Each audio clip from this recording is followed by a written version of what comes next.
अस्सलाम वालेकुम। बेटा आज हम लोगों ने पीरियोडिसिटी ऑफ प्रॉपर्टीज़ के हवाले से जो टॉपिक पढ़ना है वो है आयोनिक रेडियस। आयोनिक रेडियस के बारे में या आयोनिक रेडियाई के बारे में हमने आज बात करनी है। प्रीवियस टॉपिक में बेटा जो हमने एटॉमिक साइज़ पढ़ा था, atomic size basically covalent radius का दूसरा नाम होता है। न्यूट्रल एटम का जो साइज़ निकाला जाता है जब वो कोवेलेंट बॉन्ड बनाए हुए होता है। तो आयोनिक रेडियाई से मुराद क्या होगा कि जब एक एटम इलेक्ट्रॉन लूज़ करता है या गेन करता है तो वो आयन बन जाता है, पॉजिटिव चार्ज या नेगेटिव चार्ज आ जाएगा। तो उस पर रेडियाई का के हवाले से उसका हमने देखना है कि पीरियोडिक टेबल में क्या ट्रेंड पाया जाता है। पहली बात तो आप ये समझें बेटा, एक चीज़ होती है कि जब एटम इलेक्ट्रॉन लूज़ करता है तो ये कैटाइन बन जाता है, ठीक है। और दूसरा, अगर एटम इलेक्ट्रॉन गेन करता है तो ये एनाइन बन जाता है। अब पीरियोडिक टेबल में जो मेटल्स हैं, पीरियोडिक टेबल में लेफ़्ट साइड पे बेटा जो एलिमेंट्स मौजूद हैं वो मेटल्स हैं। मसलन ग्रुप 1A जो है पीरियोडिक टेबल का, ये मेटल्स हैं।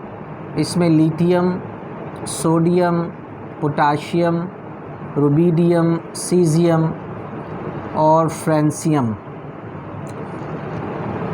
ये बेटा हमारे पास मेटल्स हैं। और मेटल्स में इलेक्ट्रॉन लूज़ करने की टेंडेंसी होती है। मेटल्स उन एलिमेंट्स को कहते हैं जो इलेक्ट्रॉन लूज़ करते हैं।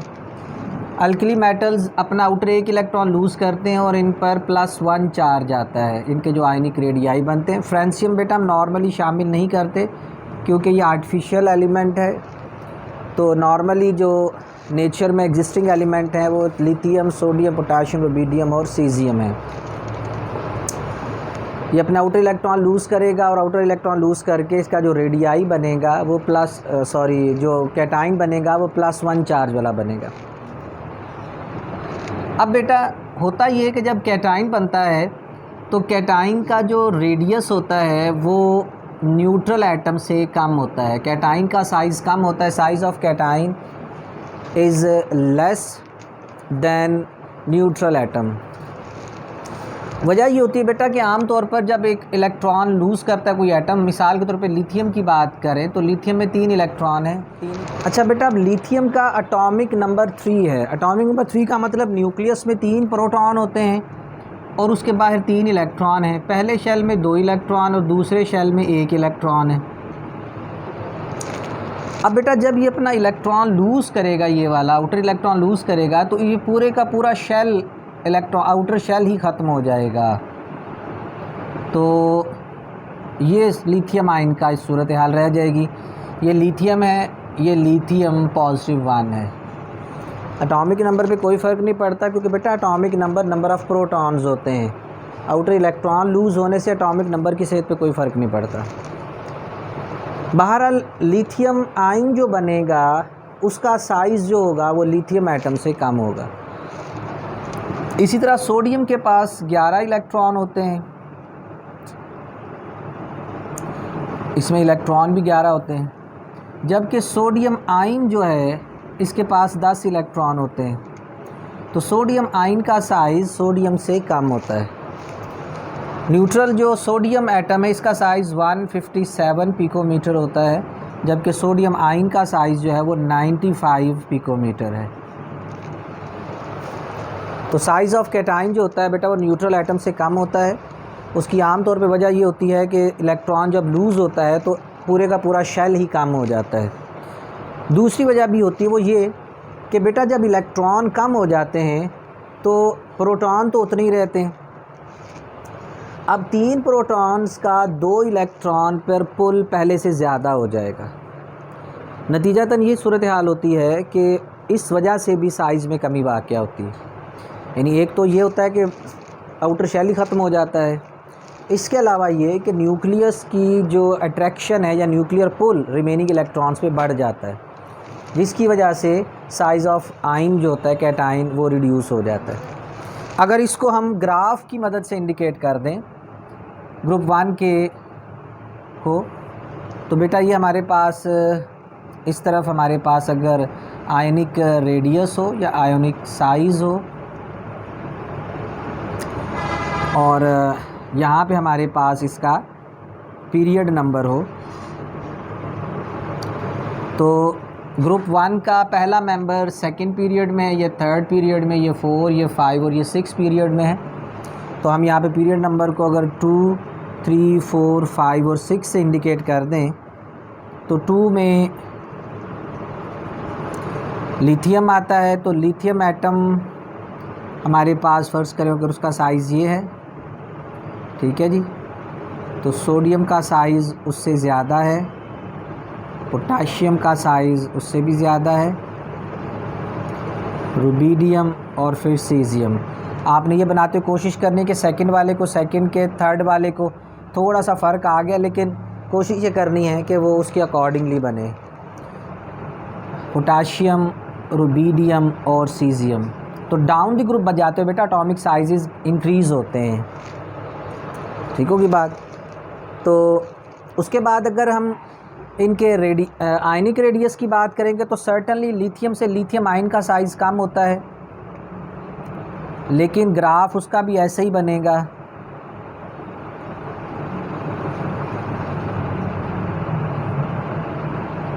फिर रुबीडियम और देन सीज़ियम।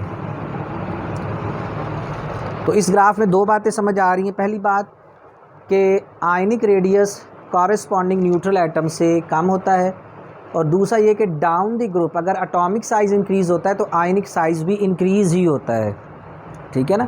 एक सादी बात है, लिथियम के पास एक शेल रह जाएगा, सोडियम के पास फिर भी 2 शेल रह जाएंगे सोडियम आयन में, पोटाशियम आयन में 3 शेल रह जाएंगे। तो आयनिक रेडियस का ट्रेंड वही होता है जो कि एटॉमिक रेडियाई का ट्रेंड होता है down the group. Down the group atomic size increase होता है तो आयनिक साइज़ भी इंक्रीज़ होता है, ठीक है। लेकिन यहाँ पर इस बात को समझाने का बेटा मकसद आपको दूसरा कॉन्सेप्ट ये देना था कि जब एटम इलेक्ट्रॉन लूज़ करके कैटाइन बनेगा तो उसका साइज़ रिड्यूस हो जाएगा, जबकि नॉन मेटल्स स्पेशली 7वें ग्रुप के जो मेंबर्स होते हैं वो इलेक्ट्रॉन गेन करते हैं। ग्रुप 7A के जो मेंबर्स होते हैं इनमें फ्लोरीन है, then chlorine, fluorine, chlorine, bromine और आयोडीन। इसके नीचे एस्टाटीन भी होती है, बट बेटा astatine is radio active element. तो रेडियो एक्टिव एलिमेंट्स को जो होता है वो फिर हम नॉर्मल एलिमेंट्स के साथ स्टडी नहीं कर रहे होते। तो फ्लोरीन से क्लोरीन और ब्रोमीन और आयोडीन ये बेटा हाईली इलेक्ट्रोनेगेटिव एलिमेंट्स होते हैं and they have a tendency to gain electron. तो फ्लोराइड आयन बनेगा, इसी तरह क्लोराइड आयन बनेगा, यूनी नेगेटिव आयन ये बनाते हैं नॉर्मली अपने कंपाउंड्स में। तो इनके हेलाइड आयन्स बनते हैं, हेलाइड आयन -1 चार्ज होता है, एक इलेक्ट्रॉन गेन करते हैं। अब बेटा जो एनाइन होता है उसका साइज़ न्यूट्रल एटम से बढ़ जाता है, एनाइन का size greater than neutral atom होता है, कैटाइन का size less than neutral atom होता है, जबकि एनाइन का साइज़ ग्रेटर होता है। फॉर एग्ज़ाम्पल अगर हम फ्लोरीन और फ्लोराइड की बात करें तो फ्लोरीन का बेटा जो एटॉमिक रेडियस होता है वो 72 पिकोमीटर होता है, जबकि फ्लोराइड का 136 पिकोमीटर होता है। क्लोरीन का एटॉमिक रेडियस की बात करें तो क्लोरीन का एटॉमिक रेडियस 99 पिकोमीटर होता है, जबकि क्लोराइड का 181 पिकोमीटर होता है। तो साइज़ ऑफ एनाइन इंक्रीज़ हो जाता है। अब इसकी क्या वजह होती है? इसकी वजह ये होती है कि जो इलेक्ट्रॉन की तादाद बढ़ती है, जब शेल में इलेक्ट्रॉन की तादाद बढ़ेगी, एटम में आउटर शेल है फ़र्ज़ करें, इसमें जब बेटा इलेक्ट्रॉन बढ़ेगा तो नेगेटिव चार्जेस में इजाफ़ा हो जाएगा। नतीजतन ये होगा कि इलेक्ट्रॉन्स की इलेक्ट्रॉन से रिपल्शन इंक्रीज़ हो जाती है, नतीजतन वो एक दूसरे दूर चले जाएंगे, और ओवरऑल हम कहेंगे कि साइज़ ऑफ आउटर शेल जो होता है या ओवरऑल साइज़ ऑफ आयन जो होता है वो इंक्रीज़ हो जाता है because of increase in electronic repulsion. तो इसका अगर हम ट्रेंड देखें तो बेटा इनमें भी down the group atomic size बढ़ता है तो आयनिक रेडियस भी बढ़ता है। लेकिन यहाँ पर ग्राफ में थोड़ी सी डिफरेंस ये होगा कि ये अगर आयोनिक रेडियस हो वाई एक्सिस पे और इसी तरह पीरियड नंबर एक्स एक्सिस पे हो, second period, 3rd, 4th, 5th और 6th पीरियड है। तो फ्लोरीन बेटा 2nd पीरियड में आता है। तो फ्लोरीन का फर्स्ट करें अगर साइज़ ये है तो क्लोरीन का साइज़ उससे ज़्यादा होता है जी। ब्रोमीन का साइज़ उससे ज़्यादा होता है, आयोडीन का साइज़ उससे ज़्यादा होता है। तो down the group atomic size increase हो रहे हैं। अब इनके जो एनाइन बनते हैं, क्योंकि उनके साइज़ न्यूट्रल एटम से ज़्यादा होते हैं, तो एनाइन का ग्राफ ऊपर बनेगा। कैटाइन का ग्राफ नीचे बना था क्योंकि उनके साइज़ कम होते हैं। एनाइंस का ग्राफ ऊपर बनेगा। फ्लोराइड का साइज़ फर्स्ट कर ये है, फिर क्लोराइड का साइज़, फिर ब्रोमाइड और देन आयोडाइड। तो इस तरह करके बेटा इनके ये ग्राफ है। तो ये तो बेटा वेरिएशन होगी ग्रुप्स के लिहाज से, ठीक है, कि ionic radius down the group increase होता है। Ionic radius down the group increase होता है, यानी ये हमने ट्रेंड डिस्कस किया है डाउन द ग्रुप। किसी भी ग्रुप में down the group ionic radius increase होगा, लेकिन ये ज़रूर देखना पड़ेगा कि उस ग्रुप में कैटाइन फॉर्मेशन का ट्रेंड है कि एनाइन फॉर्मेशन का ट्रेंड है। ग्रुप 1 वालों में कैटाइन फॉर्मेशन का, ग्रुप 7 वालों में एनाइन फॉर्मेशन का ट्रेंड होता है। इस वजह से जो हमारे पास ग्रुप में ये चीज़ ज़रूर मद्देनज़र रखनी पड़ती है कि क्या वो कैटाइन बनाएगा कि एनाइन बनाएगा। Overall radii down the group increase ही होते हैं। उसके बाद बेटा आ जाता है what is happening along the period. Along the period में क्या तब्दीली आती है?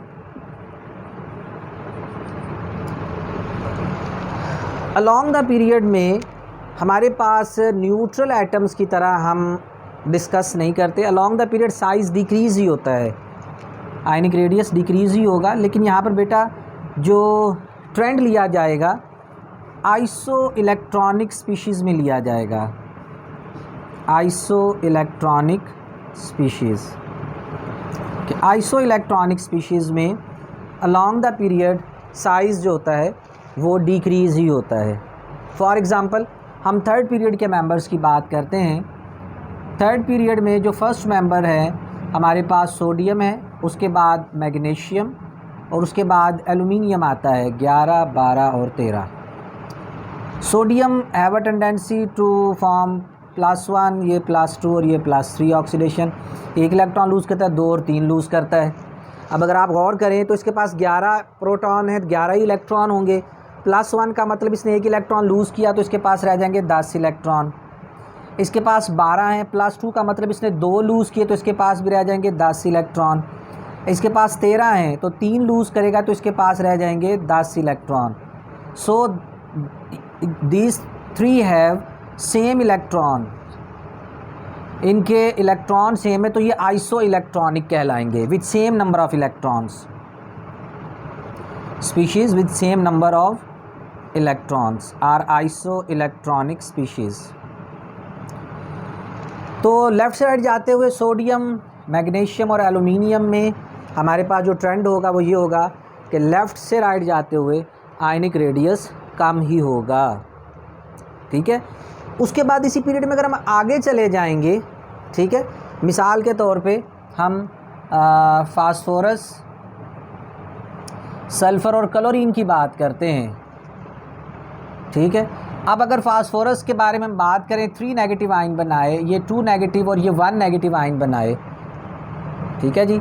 तो फास्फोरस का एटॉमिक नंबर 15 होता है, ये 16 होता है, ये 17 होता है। 15 का मतलब इट हैज़ 15 इलेक्ट्रॉन्स। 3 नेगेटिव का मतलब इसने 3 इलेक्ट्रॉन गेन किए हुए हैं, 3 इलेक्ट्रॉन गेन किए हुए हैं। तो 3 इलेक्ट्रॉन गेन करके ये बन जाएंगे 18 इलेक्ट्रॉन। सल्फ़र 16 है, 2 गेन करके 18 इलेक्ट्रॉन। क्लोरीन 17 है, 1 गेन करके 18 electron. These are iso electronic species. अब बेटा कहने को ये भी 3rd पीरियड के मेंबर हैं, लेकिन इनका कंपैरिजन इनके साथ नहीं होगा। इन नॉन मेटल्स का कंपैरिजन इन मेटल्स के साथ नहीं होगा। मेटल्स का आपस का कंपैरिजन है because they are iso electronic. इनका आपस का कंपैरिजन होगा because they are iso electronic, ठीक है। लेकिन आइसो इलेक्ट्रॉनिक में होगा क्या, ट्रेंड वही होगा कि लेफ़्ट से राइट साइज़ डिक्रीज़ ही होगा, जो एक जनरल ट्रेंड है। Along the period size decrease होता है, down the group size increase होता है, वो हमने डिस्कस कर लिया है। लेकिन अलॉन्ग द पीरियड में आयनिक साइज़ को जब डिस्कस करना है तो अमंग आइसो इलेक्ट्रॉनिक स्पीशीज़ करना है। सोडियम, मैग्नीशियम और एल्युमिनियम का कंपैरिजन होगा अलहदा, और फास्फोरस का, सल्फ़र का और क्लोरीन का जो है वो कंपैरिजन होगा आपस में, इनका अलहदा से कंपैरिजन होगा। ट्रेंड वही होगा कि लेफ़्ट से राइट जाते हुए आयनिक साइज़ डिक्रीज़ होगा, ये भी डिक्रीज़ होगा। तो ये बेटा एक थोड़ा सा इसमें कंपैरिजन था आयनिक रेडियस के हवाले से, छोटा सा टॉपिक है, हमने डिस्कस किया है। नेक्स्ट इंशाल्लाह ताला हम आयनाइजेशन एनर्जी और अगले टॉपिक देखेंगे, और हम इनके पीरियोडिक ट्रेंड्स देख रहे हैं कि पीरियोडिक टेबल में इन प्रॉपर्टीज़ का डाउन द ग्रुप क्या ट्रेंड पाया जाता है और अलॉन्ग द पीरियड क्या ट्रेंड पाया जाता है। तो बेटा इन चीज़ों को ध्यान से पढ़ें, याद करें। अस्सलाम वालेकुम व रहमतुल्लाह ताला व बरकातहू।